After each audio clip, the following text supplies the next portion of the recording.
বাংলাদেশের মধ্যে অনেক জায়গার মধ্যে এমন দেখা যায় মসজিদের ইমাম সাহেবদেরকে অন্যায়ভাবে তাড়িয়ে দেওয়া হয়, কোনো দোষ না থাকার পরও মসজিদ থেকে বের করে দেওয়া হয়, চাকরি থেকে বের করে দেওয়া হয়। অনেক মাদ্রাসার মধ্যে এমন হয়, শিক্ষকদেরকে অযথা অন্যায়ভাবে বের করে দেওয়া হয়। অন্যায়ভাবে যেন বের করতে না পারে একজন ইমাম বা মাদ্রাসা শিক্ষকদেরকে, এই জন্য আমার মনে হয় বাংলাদেশের প্রত্যেকটা উপজেলায় এক একটা করে কমিটি থাকা দরকার।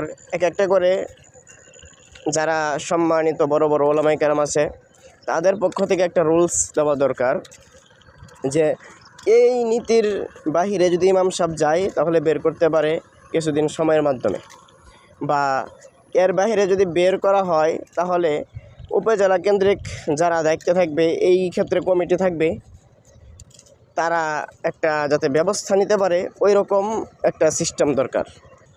বড় বড় ওলামায়ে কেরাম যারা আছে, যারা আকাবির আছেন, নিজেদেরকে দাবি করেন, ওই রকম ব্যক্তিবর্গরা যারা ইমাম সাহেব মাদ্রাসা শিক্ষক আছে তাদেরকে নিয়ে কমপক্ষে এই ফিকির করাটা আমি মনে করি জরুরি দরকার।